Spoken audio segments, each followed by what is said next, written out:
கர்த்தருடைய பரிசுத்த நாமத்துக்கு மகிமை உண்டாவதாக. இந்த அருமையான ஆசீர்வதிக்கப்பட்ட நல்ல நாளிலும் தேவனுடைய சமூகத்திலே தேவனுடைய பிள்ளைகளை காண்பதிலே மிக்க மகிழ்ச்சி அடைகிறேன். கர்த்தர் உங்களை ஆசீர்வதிப்பாராக.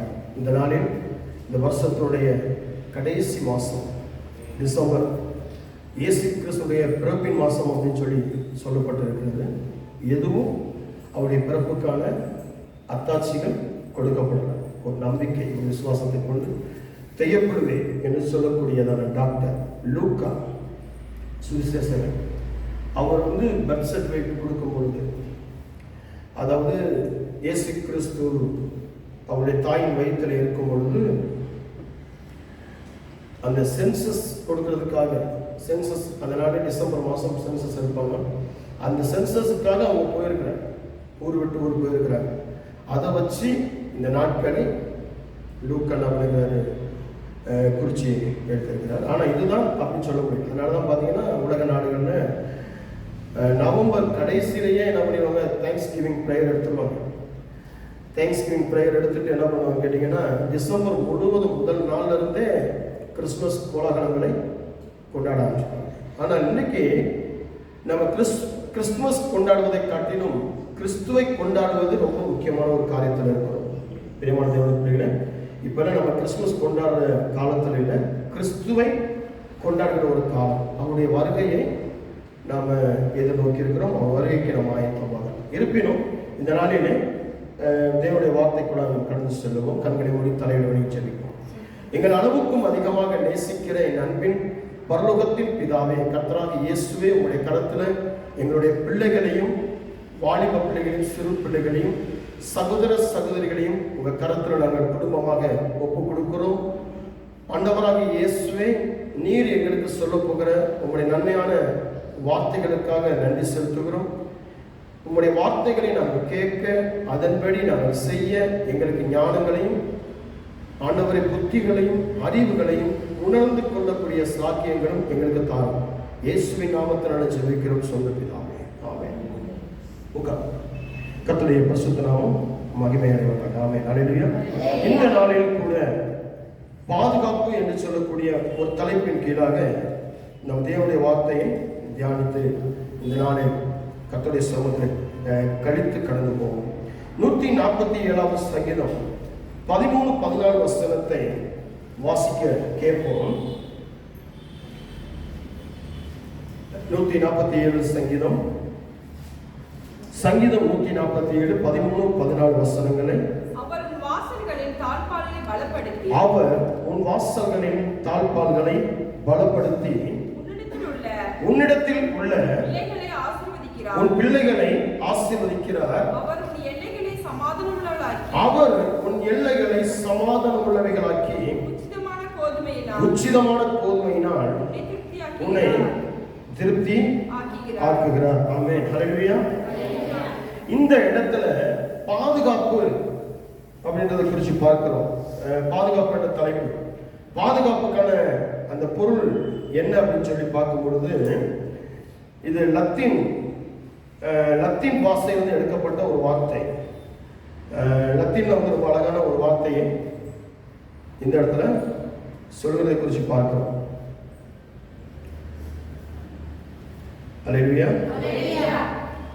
பாதுகாப்பு அப்படின்றதுக்கு பார்த்தீங்கன்னா, இந்த லத்தீன்ல ரொம்ப அழகா ஒரு வார்த்தையை சொல்கிறதை குறித்து பார்க்கிறோம். பாதுகாப்புக்கு செக்யூரிட்டி, அதாவது செக்யூரிட்டாஸ் அப்படின்னு சொல்றோம். செக்யூரிட்டாஸ் அப்படின்னு சொல்லி, இந்த செக்யூரிட்டாஸ்ல இருந்து தான் செக்யூரிட்டி அப்படின்ற ஒரு ஆங்கில வார்த்தையை எடுத்திருக்கிறார். சேஃப்டி, புரியுதா? லத்தீன் பாஷையில செக்யூரிட்டாஸ் அப்படின்னு சொல்லுவாங்க. அந்த வார்த்தையிலிருந்து தான் செக்யூரிட்டின்னு எடுத்துருக்காங்க. இதுக்கு என்ன அர்த்தம் அப்படின்னு சொல்லி பார்க்கும் பொழுது, உறுதியான அல்லது தெளிவான அல்லது உறுதியான அறிவு அப்படின்னு சொல்லப்படுது. இதுக்கு தமிழ்ல சொல்லும் பொழுது பாதுகாப்பு, உத்தரவாதம், புகலிடம், உதவி அப்படின்னு சொல்லி மொழிபெயர்த்துக்கிறாங்க. ஆங்கிலத்தில் ப்ரொடெக்ஷன், சேஃப்டி, செக்யூரிட்டி அப்படின்னு சொல்லி மொழிபெயர்த்துக்கிறாங்க. அப்போ அந்த பாதுகாப்பு வெறும் பாதுகாப்பை வச்சுக்கிட்டு நம்ம ஆசீர்வாதமா இருக்க முடியுமா அப்படின்னா முடியாது. வெறும் பாதுகாப்பை மட்டும் சுத்தியும் ஒரு வலையை மட்டும் பின்னிக்கிட்டு வீட்டுக்குள்ள பூட்டிக்கிட்டு உட்கார்ந்துருந்தா ஆசீர்வாதம் இல்லாமல் இருந்தால் எப்படி இருக்கும்? அப்போ வெறும் ஆசீர்வாதம் வந்து பாதுகாப்பு இல்லாமல் இருந்தால் எப்படி இருக்கும்? நல்ல பணம், பேர், புகழ், ஆஸ்தி, அந்த வீடு வாசலாம் இருந்து பாதுகாப்பு இல்லாமல் இருந்தால் எப்படி இருக்கும்? பேசுறாங்க. ஆனா கர்த்தர் இங்க சொல்லும்போது ரொம்ப அழகா சொல்ற, அவர் உன் வாசல்களின் தாழ்பால்களை பலப்படுத்தும். முதல்ல பாதுகாப்பு. பாதுகாப்பு எங்க ஆரம்பிக்குது? எவ்வளவு பெரிய நீங்க வீடு கட்டினாலும், எத்தனை கோடிகள் செலவழித்து நீங்க வீடு கட்டினாலும், இந்த வாசல் என்பது பார்த்தீங்கன்னா 7 அடி உயரத்துல கட்டி முடிச்சிருக்கோம். அப்படின்னா அந்த ஒரு கதவுக்குள்ளதான், அந்த ஒரு சாவி போட்டுக்குள்ளதான் ஒரு வீடு மொத்த பாதுகாப்பு. நீங்க எவ்வளவு கோடி செலவு பண்ணி வீடு கட்டினாலும் இன்னைக்கு பாதுகாப்புக்காக நிறைய சிசிடிவி கேமரா, நிறைய அலாரம் வச்சிருக்கிறாங்க. பார்த்தீங்கன்னா நீங்கள் வீட்டை போய் சில வீடுகள்லாம் பார்த்தீங்கன்னா வீட்டை போய் நீங்கள் ட்ரெஸ்ஸை தொட்டிங்க அப்படின்னா உடனே எங்கே அலாரம் அடிச்சிடும். போலீஸ் ஸ்டேஷன் அலாரம் அடிச்சிடும், அவங்க மொபைலுக்கு அலாரம் அடிச்சிடும், அவங்களுடைய தெரிஞ்ச முக்கியமான ஆண்களுக்கு அலாரம் அடிச்சிடும். இப்படின்னா இன்னைக்கு என்ன பண்ணி வச்சிருக்காங்க, போட்டு வச்சிருக்காங்க. ஆனாலும் கர்த்தர் கொடுக்கிறது அப்படின்றது ஒரு விசேஷமான ஆண்டவர் சொல்றாரு, தாழ்பால்களை பலப்படுத்தி அப்படின்னா உன்னிடத்தில் உள்ள உன் பிள்ளைகளை ஆசீர்வதிக்கிறார். எப்படி ஆசீர்வதிக்கிறார்? அவர் உன் எல்லைகளை சமாதானம் உள்ளவர். நல்ல ஆண்டவர் வந்து யோசனைகளில் பெரியவர். நம்ம தான் பார்த்தீங்கன்னா யோசிக்காம பேசி, யோசிக்காம செஞ்சு, யோசிக்காம எல்லாத்தையும் அழிச்சிட்டு போயிடுவோம். அப்படிதானே? ஆனா கர்த்தர் வந்து யோசிக்கிறவர், அவங்க யோசனைகள் பெரியவர், யோசனைகள் வல்லவர், யோசிச்சு செய்யக்கூடிய வல்லமை உள்ளவர். யோசிக்கிறேன். முதல்ல பார்க்கும் பொழுது, இந்த இடத்துல பார்க்கும் பொழுது அவர் வாசல்களின் தாழ்பால்களை பலப்படுத்துறார். இரண்டாவது, முன்னிடத்தில் உள்ள பிள்ளைகளை ஆசீர்வதிக்கிறார். மூன்றாவது, எல்லைகளை சமாதானம். நீங்க இருக்கிற எல்லைகளை சமாதானம், எல்லைகளையும் சமாதானப்படுத்துறார். எல்லைகள் சமாதானம். இப்போ வந்து இந்தியா இருக்கு அப்படின்னு சொன்னா, இந்தியாவில் இருக்கக்கூடிய எல்லை சமாதானம் இருந்தால் தான் இந்தியா முழுவதும் எப்படி இருக்கும்? நல்லா இருக்கும். இல்லைன்னா மத கலவரம், ஜாதி கலவரம், சண்டை, முறுமுறுப்பு, அங்கங்க தர்ணா, போராட்டம், வெடி எல்லாம் வந்துருமா எல்லையில. அதனாலதான் நம்ம பார்க்கும்போது ஜெபம் பண்ணும் போதெல்லாம் பார்த்தீங்கன்னா எல்லையில் இருக்கக்கூடிய மிலிட்ரி வீரர்களுக்காக நம்ம என்ன பண்ணியிருக்கோம்? ஜெபம் பண்ணிக்கிட்டு இருக்கோம். ஆண்டவரே அவங்களை பாதுகாத்துக்கோங்க, அவங்களை ஆசீர்வதிங்க, அவங்களுக்கு அவங்க குடும்பங்களை காத்துக்கொள்ளுங்க. ஏன்னா எல்லைகளை பாதுகாக்கிறது ரொம்ப விஷயம். எல்லைகள் சமாதானம் ஆயிடுச்சுன்னா நமக்கு வந்து ரொம்ப நல்லது. சைனா பார்டராக இருக்கட்டும், பாகிஸ்தான் பார்டராக இருக்கட்டும், இந்தியா கூட அப்படிதானே? புரியுதா? கர்நாடகா கூட இருந்தால் கர்நாடகாவில் தமிழ்நாடு பார்டர் இருக்குது, கர்நாடகா பார்டர் இருக்குது, கேரளா பார்டர் இருக்குது, ஆந்திரா பார்டர் இருக்குது. அப்படிதானே? இந்த பார்டர்கள் நீங்கள் கூட பார்த்தீங்கன்னா இந்த ஓவிக்கிறான் வந்துருச்சு அப்படின்னு உடனே முதலமைச்சர் போட்ட சட்டம் என்ன அப்படின்னு கேட்டீங்கன்னா, எல்லைகளை பாதுகாக்க ஆரம்பிச்சாங்க. எல்லைகளில் கொண்டு போய் என்ன பண்ணாங்க? டாக்டர்ஸ்களையும் நர்ஸுகளையும் முக்கியமான பொறுப்பில் இருக்கிறவங்க நிப்பாட்டி, போலீஸ் எல்லாம் நிப்பாட்டி முதல்ல என்ன பண்ணாங்க? தரவா செக் பண்ணி அவங்களுக்கு கொரோனா இருக்கா, அவங்கள 7 நாள் அந்த இடத்துல வச்சு அப்படின்னா அங்கே ஒரு கேம்பஸ் போட்டு அதை தான் முதல் செய்ய ஆரம்பிச்சாங்க. ஏன்னா எல்லைகள் அப்படின்றது ரொம்ப முக்கியம். ஆண்டவர் அப்போ யோசித்திருக்காங்க எல்லைகளை சமாதானம். அடுத்து உசிதமான கோதுமையினால் உன்னை திருப்தியாக்குகிறார். உசிதமான கோதுமை. இந்த கோதுமை என்பது வந்து பார்த்தீங்கன்னா பைபிளில் வந்து ரொம்ப முக்கியப்படுத்தியிருக்கிறாங்க. ரொம்ப முக்கியப்படுத்தி கோதுமை அப்படின்றது. அதனால தான் பார்த்தீங்கன்னா இந்த கோதுமை விளைச்சல் இருக்கிற இடங்கள் ஆஸ்வதிக்கப்பட்ட இடமாக இருக்கிறது. கோதுமையை சாப்பிடுவது வந்து கொழுமையாக இருக்கிறதை குறிச்சிருப்பாங்க. ஆகவே எனக்கு அன்பான தேவனுடைய பிள்ளைகளே, பாதுகாப்பு இப்படி இருக்கிறது, இப்படிப்பட்டதாக இருக்கிறது. அப்ப ஏன் கர்த்தர் இந்த நாட்களில் முதல்ல பாதுகாப்பு கொடுத்து இரண்டாவது ஆசீர்வாதம்? இன்னைக்கு கர்த்தர் நம்ம பாதுகாத்து ஆசீர்வதிக்கிறார். வெறும் ஆசீர்வாதத்தை கொடுத்தா உங்க பாதுகாப்பு இல்லாமல் அழிஞ்சு போகும். வெறும் பாதுகாப்பு கொடுத்தா அவங்க ஆசீர்வாதம் இல்லாமல் பட்னியும் பசியுமா இருந்து அழிஞ்சு போயிடும். இவங்களுக்கு ரெண்டுமே தேவை. ஆண்டவர் உணர இந்த மாசம் கர்த்தர் உனக்கும் உன் பிள்ளைகளுக்கும் நிறைவான ஆசீர்வாதத்தையும் பாதுகாப்பையும் கொடுத்திருக்கிறார். உன் பிள்ளைகள் ஆண்டவருடைய ரத்தத்தால் மூடப்பட்டிருக்கிறவையால், அவருடைய ஜீவனுக்குள்ள மூடப்பட்டிருக்கிறவையால், அவருடைய கருத்துல மூடப்பட்டிருக்கிறவையால், உன் வீடும் வாசல் குடும்பம் மூடப்பட்டிருக்கிறவனாலும் உங்க பிள்ளைகளையும் உங்களுடைய குடும்பத்தையும் உங்கள் வீட்டையும் என்ன பண்ண முடியாது, சாத்தான் நெருங்க முடியாது. கர்த்தருடைய ரத்தம் சூழ்ந்து காக்கப்பட்டு அவருடைய கருத்தால் மூடி பாதுகாக்கப்பட்டிருக்கு. ஆமென். அப்போ இந்த பாதுகாப்பை நாம் எப்படி அனுபவித்துக் கொண்டிருக்கிறோம் அல்லது எப்படி பெற்றிருக்கிறோம், இது ரொம்ப முக்கியம். எப்படிப்பட்ட பாதுகாப்பு அப்படின்னு சொல்லி பார்க்கும்பொழுது சங்கீதம் 121 எடுத்துக்கணும். சங்கீதம் 121 சங்கீதக்காரன் ஆண்டவருடைய பாதுகாப்பை விவரித்து சொல்லியிருக்கிறான். 121 அங்க வாசிப்போம். 3 வசனத்துல 8 வசனம் வரைக்கும். உன் காலை தள்ளாட முதல்ல ஆண்டவர் பாருங்க, இந்த பாதுகாப்பு ஆசீர்வாதத்தை கொடுத்து என்ன பண்றாரு பாத்தீங்கன்னா, நம்ம பாதங்களை நம்முடைய காலை தள்ளாட விடாமல் முதல்ல நம்மளோட பாதத்தை, ஒரு மனுஷனுக்கு கால் தான் ரொம்ப முக்கியமானது. கடந்த நாள்ல ஒரு ஆராய்ச்சி பண்ணணும். நாங்கள் ஆராய்ச்சி பண்ணோம், ஆவி ஆத்மா சரீரத்தை நான் ஆராய்ச்சி பண்ணும்போது கிட்டத்தட்ட ஒரு 10-15 வருஷத்துக்கு முன்னாடி நான் ஆராய்ச்சி பண்ணும்பொழுது சரீரத்தை குறித்து ஆராய்ச்சி பண்ணிட்டேன். கூட என் மகள், மறைந்த மகள் ஹெலன் என் கூட இருந்தா, அந்த ஆராய்ச்சியில் என் கூட இருந்தா. அவன் நான் சொன்ன ஒவ்வொரு படங்களையும் வரைஞ்சி எனக்கு சில டிரான்ஸ்லேட், சில மொழிகளை டிரான்ஸ்லேட் பண்ணி எனக்கு பக்க பலமாக இருக்கும். அப்போ பார்க்கும் பொழுது இந்த கால் கணுக்காலில் இருக்கக்கூடிய இப்ப இதய துடிப்பு எப்படி இருக்கோ அதே போல கணுக்காலில் ஒரு துடிப்பு. நீங்க ஹார்ட் ப்ராப்ளமா டாக்டர்கிட்ட போனீங்க அப்படின்னு சொன்னா, ஹார்ட்ல எதுவும் பிரச்சனை இருக்கான்னு பார்த்தா முதல்ல அவன் எங்க பார்ப்பானா, உங்க கால்கள் என்ன பண்ணுவான், பல்ஸ் பார்ப்பான். டாக்டர்ஸ் பல்ஸ் பார்ப்பாங்க. ஏன்னா அங்க ஒரு இதய துடிப்பு. இங்க பிளாக் ஆயிடுச்சு அப்படின்னா, இங்க ரத்தம் பிளாக் ஆச்சுன்னா ஹார்ட் அட்டாக் எப்படி வருமோ அதே போல இங்கேயும் அட்டாக்.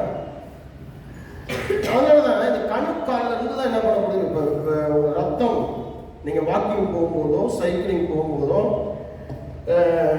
அல்லது நீங்க ஜாக்கிங் போகும்போதோ இந்த கால் எதுக்காக உங்களை ஜாக்கிங் போக சொல்றாங்க, வாக்கிங் போக சொல்றாங்க, சைக்கிளிங் போக சொல்றாங்க, ஸ்விம்மிங் போக சொல்றாங்க அப்படின்னா டாக்டர்ஸ் ஏன் உங்க இதயம் பாதுகாக்க இதெல்லாம் போக சொல்றாங்கன்னா, நீங்க நடக்கும் பொழுது இந்த கால் போர் மாதிரி எப்படி தண்ணி கீழே இருக்கிற பூமியில் இருக்கிற தண்ணி போர் போட்டு மேலே டேங்குக்கு கொண்டு வருதோ அதே போல இந்த போர் மாதிரி இருக்கக்கூடிய கால் நீங்க நடக்கும்போது மேலே ஏற்றி இதயத்துக்கும் மூளைக்கும் அந்த ரத்தத்தை என்ன பண்ணுது, கொடுக்கும்.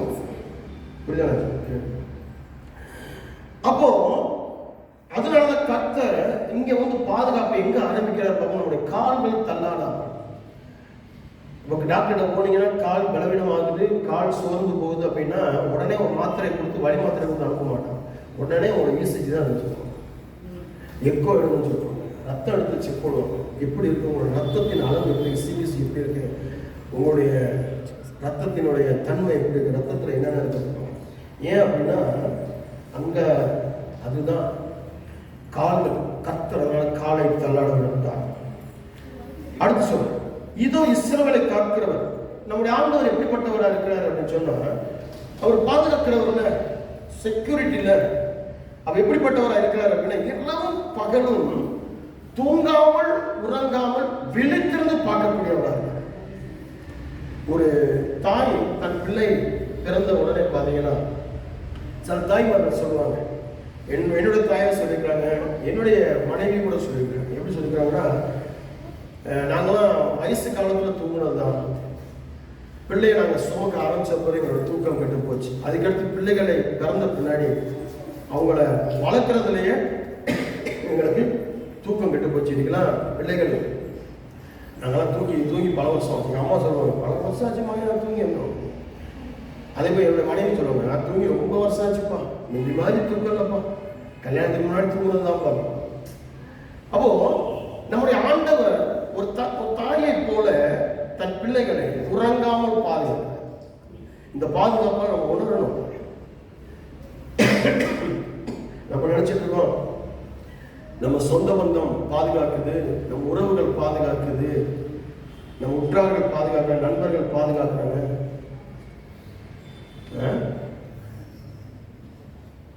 நம்முடைய சொத்து பாதுகாக்குது.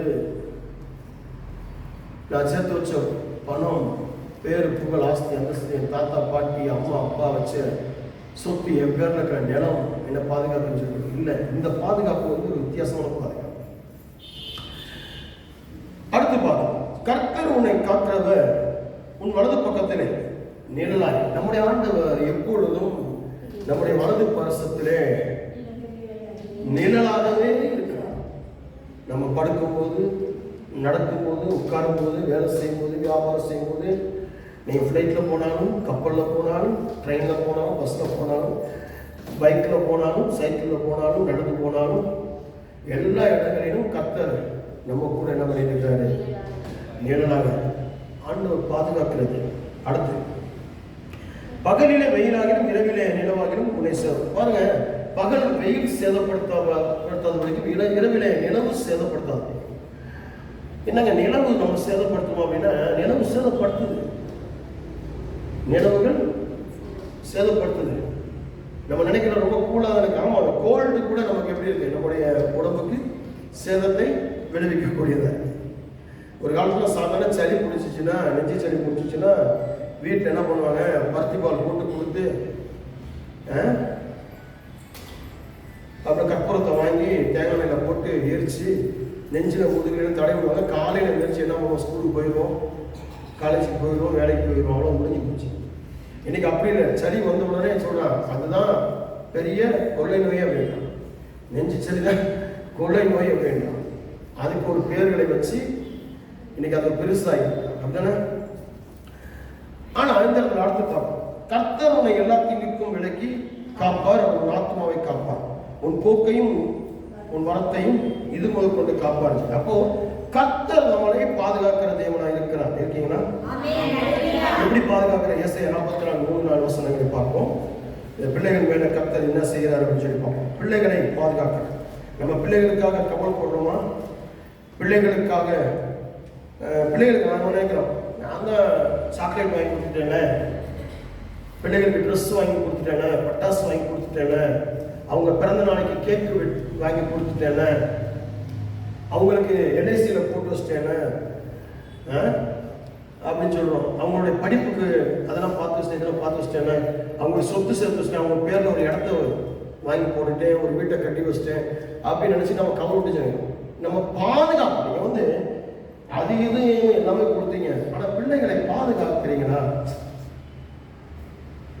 அதுதான் ரொம்ப முக்கியம். பாதுகாப்பு ரொம்ப முக்கியம். ஆனால் ஆண்டவர் எப்படி பாதுகாக்கிறார்? வாசிக்கும் 44:3-4. தண்ணீரையும் வறண்ட நிலத்தின் மேல் ஆறுகளை ஊற்றுவேன், சந்ததியின் மேல் என் ஆவியையும் சந்தானத்தின் மேல் என் ஆசீர்வாதத்தை ஊற்றுவேன், அதனால் அவர்கள் புல்லின் நடுவே நீர்க்கால்களின் ஓரத்தில் உள்ள அழகு செடிகளைப் போல வளருவார்கள். இயேசுவின் ரத்தம் ஜெயம். ஆமென்.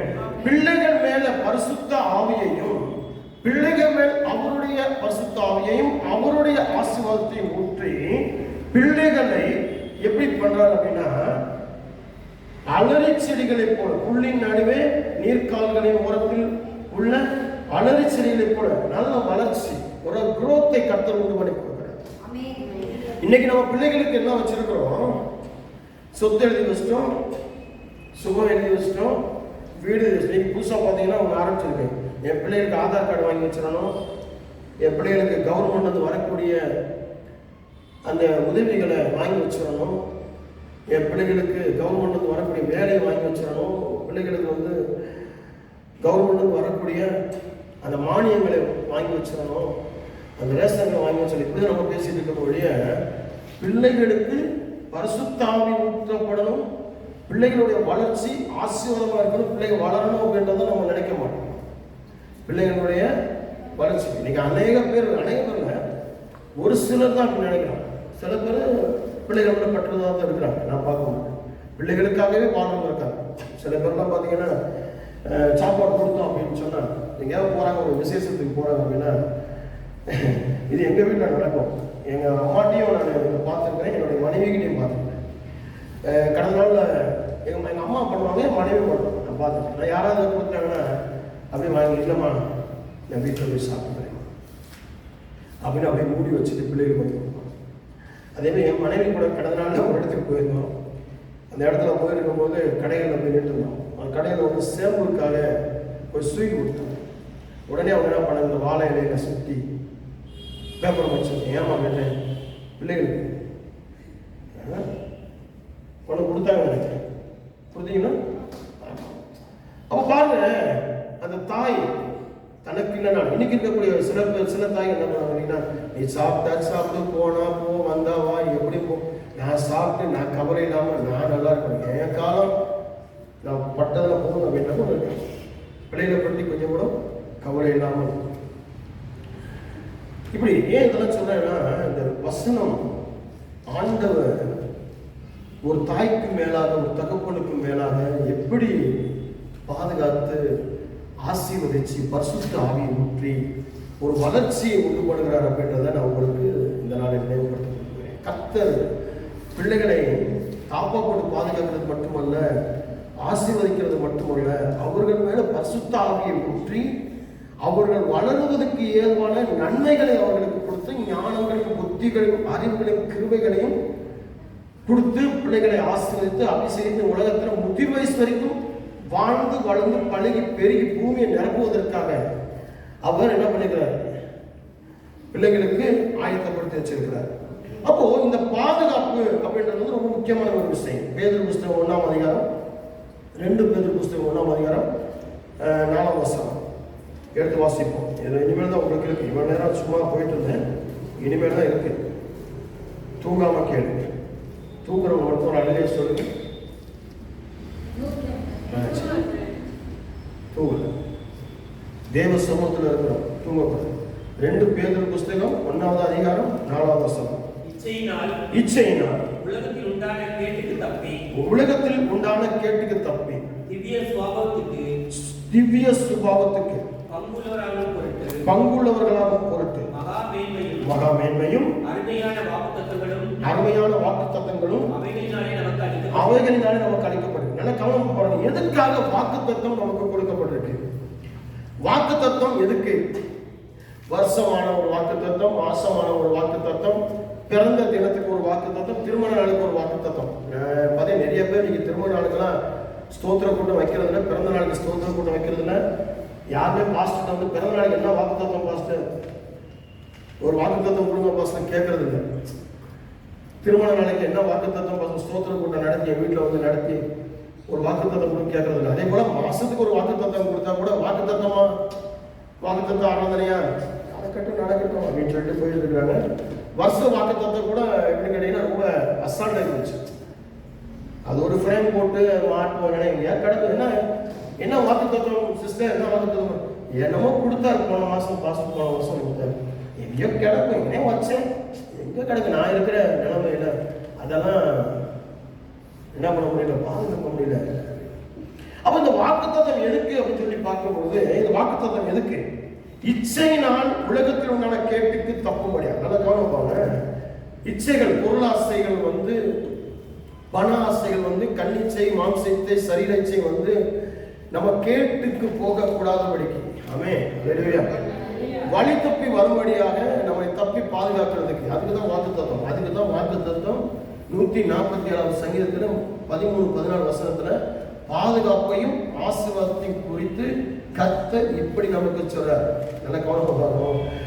நம்முடைய வளர்ச்சிக்கு ஏசாயா தீர்க்கதரிசன புத்தகத்தில் நாம் 44:3 வாசிக்கும் பொழுது, பரிசுத்த ஆவி ஊற்றி, ஜீவத்தண்ணீர் ஊற்றி, ஜீவநதி ஊற்றி, இயேசு கிறிஸ்துவின் ரத்தம் ஊற்றி, கிருபை ஊற்றி, அலறி செடிகளுக்கும் நம்ம பிள்ளைகளை வளர்க்கறதுக்கு. அப்போ பிள்ளைகள் கல்யாணம் முடிச்சோமா, பிள்ளைகளை பத்தமா, வாழ்க்கை முடிஞ்சு போச்சு. இன்னைக்கு வந்து ஒரு சினிமா பார்க்குறீங்க அப்படின்னு சொன்னா காதலிப்பாங்க, டூயட் பாடுவாங்க, ஃபாரினுக்கெல்லாம் போவாங்க. நான் படம் பார்த்தது எப்போ பார்த்தீங்கன்னா, இப்போ பார்த்ததுனாங்க நான் வந்து சின்ன பிள்ளைகளை பார்த்தது, லட்சியப்புக்கு முன்னாடி பார்த்தேன். லட்சியப்புக்கு பிறகு நான் படம் பார்க்கறது கிடையாது. சினிமா தேட்டர்லாம் எப்படி இருக்குன்னு தெரியாது. அப்போ இருந்த டூரிங் தேட்டர் தான் எனக்கு ஞாபகம். நான் சின்ன பிள்ளையில தூரி தெருவில் போய் உட்காந்து மண்ணை கூட்டி உட்காந்து 15 காசு இருக்கும். அது அப்போ அதுதான் எனக்கு தெரியும். இப்போ எனக்கு தெரியாது. இப்போ எப்படி இப்போ சொல்லுவாங்க தேட்டர் அப்படி போச்சு இப்படி பண்ணுவாங்க, டிக்கெட் அப்படி இப்போ 2000 போச்சு 3000 போச்சு அப்படின்னு சொல்லுவாங்க. எனக்கு அதெல்லாம் தெரியாது. தேட்டர் வழியாக போயிருக்கேன், அதுக்காக போகலங்க. தேட்டர் வாசல் வழியாக போயிருக்கேன், ஆனால் தேட்டருக்குள்ளே போனது கிடையாது. அப்போ கல்யாணம் முடிச்சோட கதை முடிஞ்சிடும் அப்படிதானே.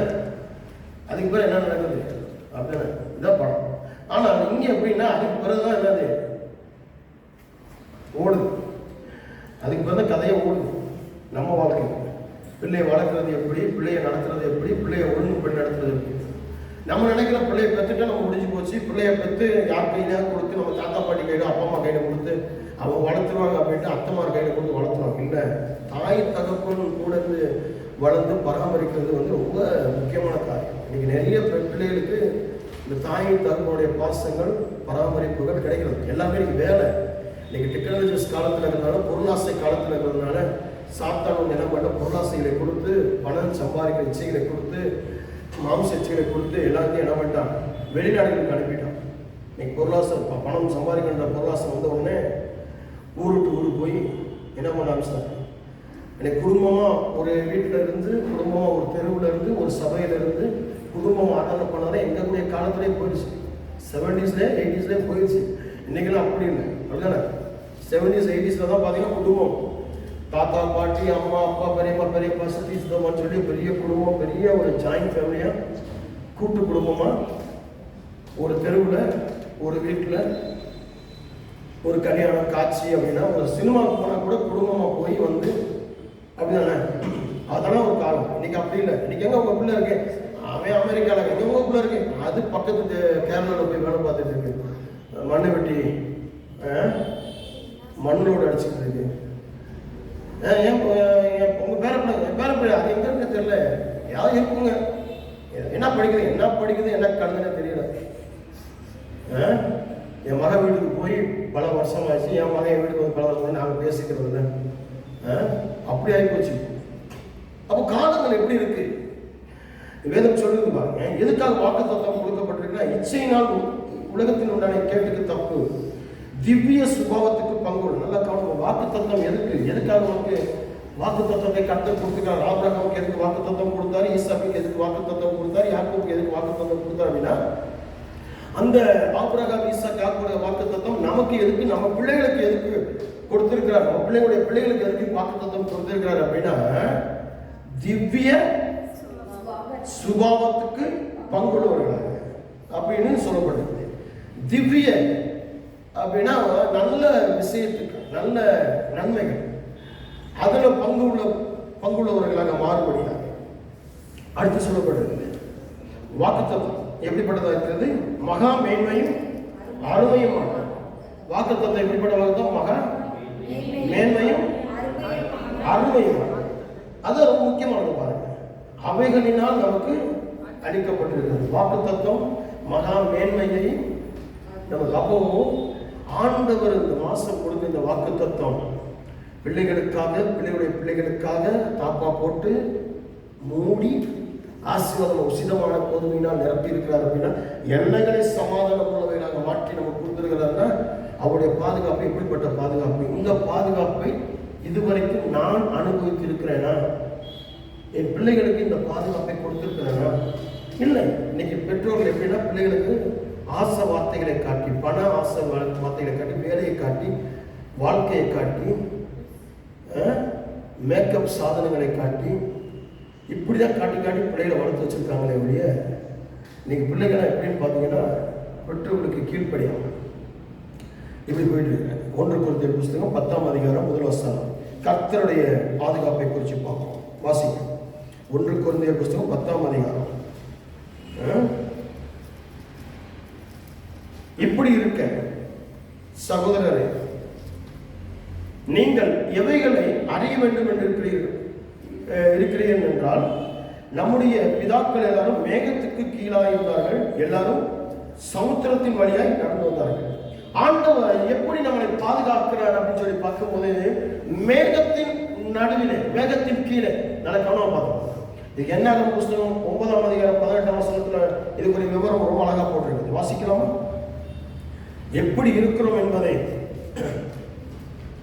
ஆண்டவர் நம்மை எப்படி பாதுகாக்கிறார் என்பது ரொம்ப முக்கியமான ஒரு காரியம். 9:18 வாசிக்கிறேன் பாருங்க.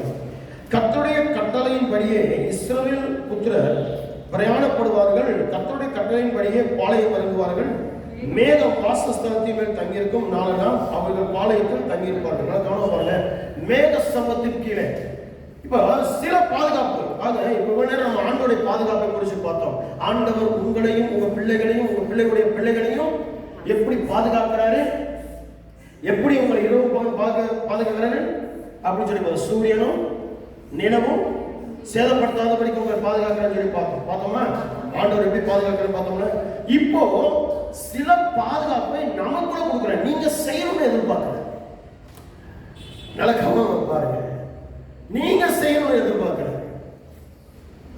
இப்ப நீங்க உடனே வாக்கு தத்துவத்தை பிடிச்சிட்டு உங்க பிள்ளைகளுக்கு வாக்கு தத்துவத்தை கொடுத்து, இந்த அப்படி உன் வாக்கு தத்துவம், இந்த அப்படி உன் வாக்கு தத்துவம், இந்த அப்படி உன் வாக்கு தத்துவம், அவ்வளவுதான் என் வேலை முடிஞ்சு போச்சு. இல்ல, இப்ப கர்த்தர் உங்களுக்கு சில காரியங்களை கொடுத்து நீங்களும் அந்த பாதுகாப்பை நீங்களும் செய்யணும் அப்படின்னு நினைக்கிறார். எப்படி செய்யணும் அப்படின்னு நினைக்கிறாரு? இப்ப இங்க மேல போயிடணும். எங்க போற 1 பேர் 2ஆம் அதிகாரம் 13-14 வாசிக்கலாமா? அங்க போயிருக்க பார்க்கலாம், வாசிங்க. 1 பேர் 2ஆம் அதிகாரம் 13-14. நீங்கள் மனுஷருடைய கட்டளைகளை யாவற்றிற்கும் நல்ல கவனமா நிதானிச்சு பிரேக் பிடிச்சி வண்டி ஓட்டும் போது பிரேக் பிடிச்சி ஓடணும். பிரேக் பிடிக்கலன்னா ஆக்சிடென்ட் ஆயிடும். ஆக்சிடென்ட் ஆகுமா? வாசிங்க. நீங்கள் மனுஷருடைய கட்டளைகளை யாவற்றிற்கும் கட்டளைகள் யாவற்றிற்கும் கர்த்தர் நிமித்தம் கீழ்ப்படியும். மேலான அதிகாரம் உள்ள ராஜாக்களுக்கானாலும் சரி, தீமை செய்கிறவர்களுக்கு ஆக்கினையும் நன்மையும் செய்கிறவர்களுக்கு புகழ்ச்சியும் உண்டாகும்படி அவனால் அனுப்பப்பட்ட அதிகாரிகளுக்கானாலும் சரி கீழ்ப்படியும். அப்போ கர்த்தர் இந்த இடத்துல என்ன பண்ணாரு? பாதுகாப்பு நமக்கு செய்தார். நம்ம பிள்ளைகளுக்கு, நமக்கு, நம்ம வீடு வாசலுக்கு, பிள்ளைகளுடைய வளர்ச்சிக்கு, பிள்ளைகளுடைய பாதுகாப்பு கொடுத்துட்டார். பிள்ளைகள் வளர்ந்து வாலிபம் ஆகிறதுக்கு எல்லாமே பாதுகாப்பு கொடுத்துட்டாரு. எல்லாம் கொடுத்தாரா? இப்ப நம்மளை செய்யணும்னு எதிர்பார்க்கிறோம். நம்ம வேலையை செய்யணும் எதிர்பார்க்க. நம்ம வேலையை நம்ம செய்யணும்.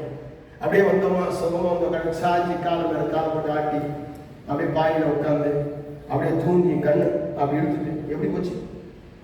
அப்படிதானே போச்சு. அப்படி போச்சு போச்சு போல யாருக்கு போல சுகமா இருக்கு பாஸ்டர்.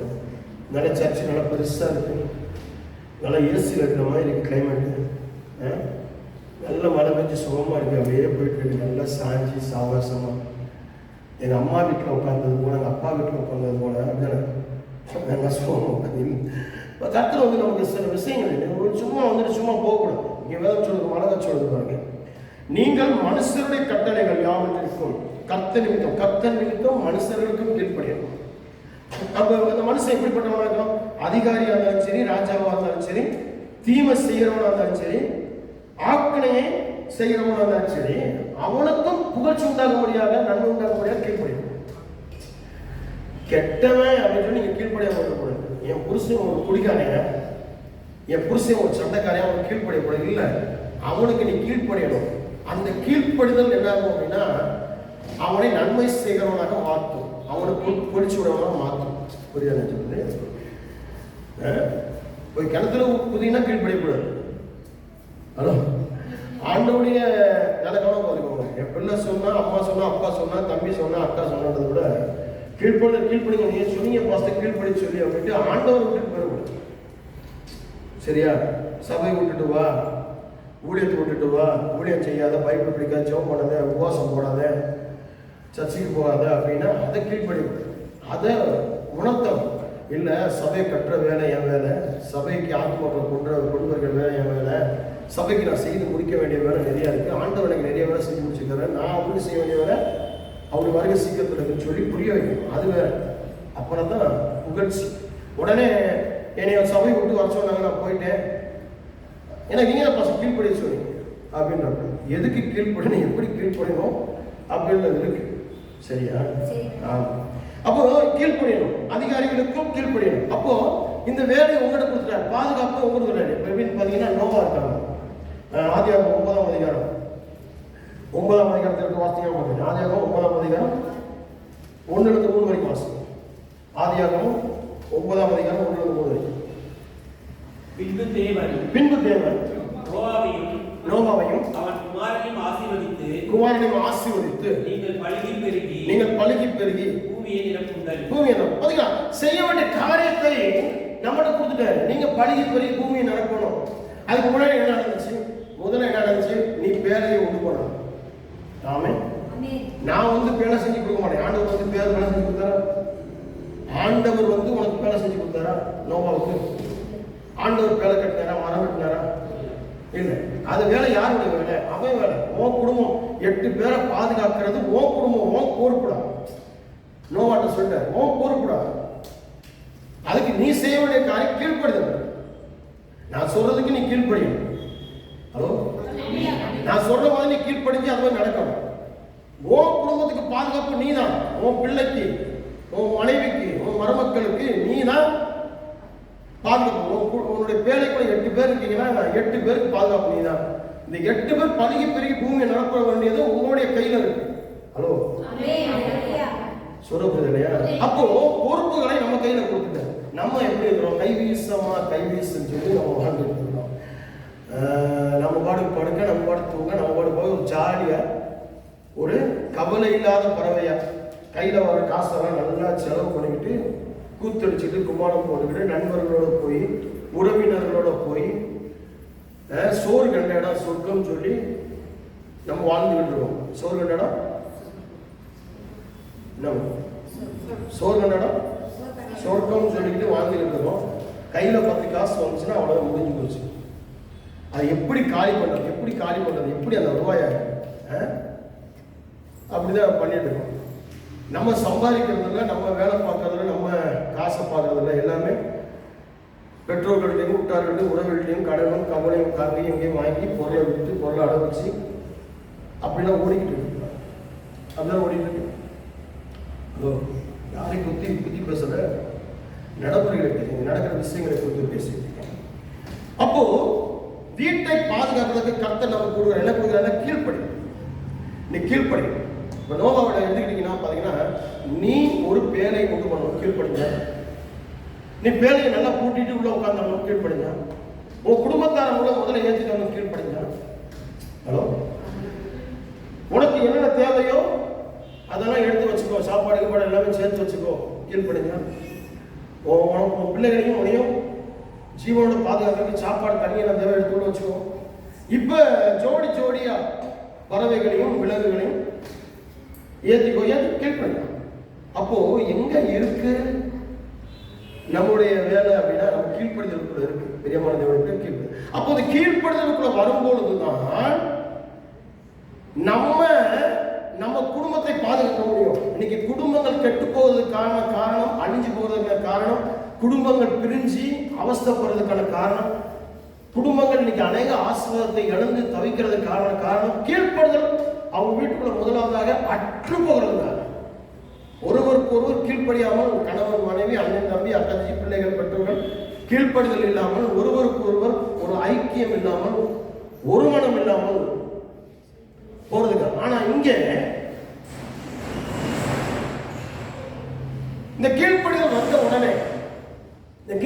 வந்த உடனே அவங்களுக்குள்ள ஒரு ஐக்கியம் வந்துச்சு. இந்த ஐக்கியம் வந்த உடனே பாதுகாப்பு வந்துச்சு. இப்ப இந்த பாதுகாப்பை இவனே செய்ய ஆரம்பிச்சான், நோவாவே. புரியுதா? இப்ப ஜனங்கள் என்னாகம புஸ்தகம் வாசிப்போம். என்னாகம புஸ்தகம் வாசிப்போமா? பாருங்க, கர்த்தருடைய கட்டளைகளின்படியே இஸ்ரவேல் கர்த்தருடைய கட்டளைப்படியே இஸ்ரவேல் புத்திரர்கள் எப்படி நாங்க பிரயாணம் போறோம். கர்த்தருடைய கட்டளைப்படியே அவங்க என்ன பண்ண பாளையம் இறங்கினாங்க. புரியுதா? நல்ல கவனம் பாருங்க. கர்த்தருடைய கட்டளையின்படியே இஸ்ரவேல் புத்திரர் பிரயாணப்படுவார்கள். கர்த்தருடைய கட்டளையின்படியே பாளையம் இறங்குவார்கள். மேகம் வாசல் வாசஸ்தலத்தின் மேல் தங்கி இருக்கும் நாளெல்லாம் அவர் பாளையத்தில் தங்கியிருப்பார். அப்போ கட்டளைப்படி அவர் கீழ்ப்படிஞ்சாங்க, ஆண்டவருக்கு கீழ்ப்படிஞ்ச அவர் கட்டளை கீழ்ப்படிஞ்சே பாளையம், ஆண்டவர் கீழ்ப்படிஞ்சே அவர் கட்டளை கீழ்ப்படிஞ்சே புரிதல் கூடாரங்கள்லாம் தங்கியிருப்பாங்க. ஆண்டவர் சொன்னா தான் போவாங்க, ஆண்டவர் சொன்னா தான் அடுத்த இடத்துக்கு போவாங்க. கானான் தேசத்துக்கு வரும் பொழுது ஆண்டவர் சொல்றபடியே ஆண்டவர் சொல்றதுக்காக வெயிட் பண்ணிட்டே இருப்பாங்க. ஆண்டவர் கீழ்ப்படிவாங்க, கட்டளை புரியுதா? அப்போ இந்த கீழ்ப்படிதல் ஆண்டவருக்கும் ஆண்டவரை சார்ந்த அதிகாரங்களுக்கும் அதிகாரிகளுக்கும் கீழ்ப்படிதல் அப்படின்றது நம்முடைய பாதுகாப்புக்கு ரொம்ப முக்கியம். ஆண்டவர் பாதுகாத்துக்கிறாரு, ஓகே, ஆண்டவர் பராமரிக்கிறார், ஓகே. ஆனால் எனக்கு கொடுத்த வேலை, எனக்கும் சில பொறுப்புகளை ஆண்டவர் என்ன பண்ணிக்கிறாரு, கொடுத்திருக்கிறார். அந்த பொறுப்புகளை நான் செய்யும் பொழுதுதான் இதோடைய முழு பாதுகாப்பை நான் பெற்றுக்கொள்கிறேன். நீங்க எதுவுமே செய்யாம கால் மேல காலை போட்டுட்டு நீங்க பாட்டு படுத்து தூங்கி எந்திரிச்சு சாப்பிட்டு எனக்கு என்ன இருந்தீங்க அப்படின்னா ஆண்டோடைய பாதுகாப்பான அந்த வாக்கு தத்துவம். அப்ப எதுக்காக அந்த வாக்கு தத்துவம்? ஒண்ணு, கேட்டுக்கு போகாமல் திரும்புவதற்காக, ரெண்டாவது உங்களை பாதுகாப்பாக இருக்கிறதுக்காக, மூணாவது கர்த்தர் நீங்களும் வேலை செய்யணும்னு எதிர்பார்க்கிறார். உங்க பாதுகாப்பை நீங்க உண்டு பண்ணணும் பாருங்க. நான் பிள்ளைக்காக என்ன சொத்து சேர்த்து வச்சிருக்கிறேன், பிள்ளைக்காக என்ன பண்ணி வச்சிருக்கிறேன், பிள்ளைகளுக்காக என்ன இன்சூரன்ஸ் போட்டு வச்சிருக்கிறேன், பிள்ளைக்காக என்ன விதமான இடம் வாங்கி வச்சிருக்கிறேன், வீடு கட்டி வச்சிருக்கிறேன், அதை விட பிள்ளைக்காக எந்த மகிமையை, எந்த கிருபையை, எந்த பரிசுத்தத்தை, எந்த ஒரு நல்ல சாட்சியை நான் உண்டு பண்ணி வச்சிருக்கிறேன். என் மேல விழுந்த கடமை என்ன? கீழ்ப்பட்டு. நோவாவுக்கு ஆண்டவர் சொல்லும்போது சொன்னார், நீ முதலாவதாக கீழ்ப்படிய, இரண்டாவதாக காக்கப்படும். நோவாவுக்கு ஆண்டவர் கொடுத்த வேலை ரெண்டு வேலை, ஒன்று கீழ்ப்படிதல், ரெண்டாவது காப்பது. முதல்ல கீழ்ப்படிதல். இப்படிதான் போட்டு செய்யணும், படகு செய்யணும், கப்பல் செய்யணும், இத்தனை முறம் தான், இத்தனை இன்ச்சு தான், இத்தனை அளவு தான், கரெக்டாக செஞ்சு முடிச்சா கீழ் பூசணும், எல்லாம் பண்ணி முடிச்சேன், இதெல்லாம் செய்ய, இதெல்லாம் ஏற்று, எல்லாத்தையும் கீழ்ப்படிஞ்சாங்க. அடுத்து பாதுகாப்பு. எப்படி? உன் குடும்பத்தை நீ பாதுகாப்பு. இப்போ உன் குடும்பத்தை பாதுகாக்கிறது உன் மேல வந்திருக்க. இப்ப சொன்னார், நீங்க பழுகி பெருகி பூமியில, புரியுதா? சொல்லுங்க, பழுகி பெருகி பூமி தான். அப்போ இந்த வாக்கு தத்துவம் எதுக்காக கொடுக்கப்படுகிறது? திவ்ய நன்மையான பங்குள்ளவர்களான, திவ்ய பங்குள்ளவர்களான, கேட்டுக்கு போகாமல். இதுக்குதான் வாக்கு தத்துவம். வாக்கு தத்துவத்தை கருத்து கொடுத்திருக்கிறாருன்னா சும்மா வாங்கி பைபிளில் எழுதி ஒரு பேப்பரில் எழுதி எங்கேயோ வச்சுட்டு மறந்து போகிறது. இந்த வாக்கு தத்துவம் நிறைவேறணும் அப்படின்னா அந்த வாக்கு தத்துவத்துக்கு பிறகு நீங்க கீழ்ப்படியணும். ஜனங்கள், இஸ்ரவேல் ஜனங்கள் கர்த்தருக்கு கீழ்ப்படுது. ஆண்டவர் சொல்ற மாதிரிலாம் நடந்தாங்க, ஆண்டவர் சொல்ற மாதிரிலாம் செஞ்சு முடிச்சாங்க. இன்னைக்கு நீங்க எப்படி இருக்கீங்க? எங்க இருக்கீங்க? இன்னைக்கு அநேக விசுவாசிகள் எப்படி போயிட்டு இருக்காங்க? அநேக விசுவாசிகள் எப்படி போயிட்டு இருக்காங்க? கேட்டுக்கு போய் கொண்டிருக்காங்க. கேட்டுக்கு போயிட்டு இருக்காங்க. அவங்க பிள்ளைகள் கேட்டுக்கு போயிட்டு இருக்காங்க. கணவன், அவங்க மனைவி, அவங்க உறவினர்கள் கேட்டுக்கு போயிட்டு இருக்காங்க. குடும்பங்கள் அந்தல சிந்தனை பிரிஞ்சு.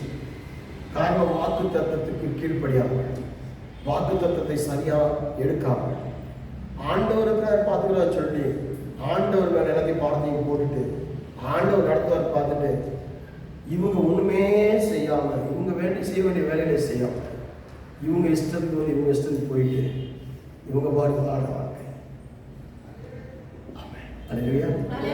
கர்த்தர் உங்களையும் எதிர்பார்க்கிறார்.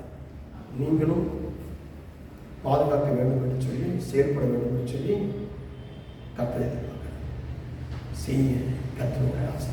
கண்களின் தலைவர் எங்கள் அளவுக்கும் அதிகமாக நேசிக்கிற அன்பின் பரலோகத்தின் பிதாவே, பாதுகாப்பு என்று சொல்லக்கூடிய தலைப்பின் கீழாக ஆண்டவருடைய பாதுகாப்பை குறிச்சும், அந்த பாதுகாப்புக்கு அந்த வாக்கு தத்துவம் ரொம்ப முக்கியம் என்று சொல்லியும், அந்த வாக்கு தத்துவத்துக்கு கீழ்ப்படிய வேண்டும் என்று சொல்லியும் அந்த கீழ்ப்படிதல் எங்களை பாதுகாக்கிறதை குறிச்சும் எங்களுடைய செயல்பாடுகளை குறித்தும் சுருக்கமான தியானத்தை கொடுத்திருக்கிறோம். கர்த்தாவே, இதுபோல எங்களையும் எங்கள் குடும்பத்தையும் நீர் ஆசீர்வதியும். விசேஷம் எங்கள் பிள்ளைகளை நீங்கள் பாதுகாத்துக்கோங்க.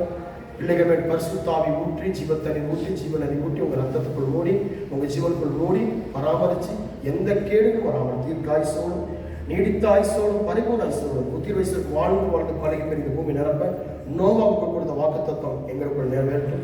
ஆபிரகாமுக்கு கொடுத்த வாக்குத்தத்தம் எங்களுக்குள்ள நிறைவேற்றும். ஈசாக்கு கொடுத்த வாக்குத்தத்தம் எங்களுக்குள்ள நிறைவேற்றும். ஆண்டவராக இயேசுவே யாக்கோபுக்கு கொடுத்த வாக்குத்தத்தம் எங்களுக்குள்ள நிறைவேற்றும். தாவீதுக்கு கொடுத்த ஆண்டவர் வாக்குத்தத்தம், சந்ததிகளுக்கு கொடுத்த வாக்குத்தத்தம் நிறைவேறட்டும். பாதுகாப்பு உண்டாகட்டும். உலகம் முழுவதும் உண்டாகிற கொள்ளை நோய்களுக்கும் பஞ்சங்களுக்கும் வளர்ந்து வரும் பாடுகளுக்கும் எங்களை விலக்கி காத்துக்கொள்ளுங்க. இயேசுவின் நாமத்தினால ஜெபிக்கிறோம் சொந்த பிதாவே, ஆமென்.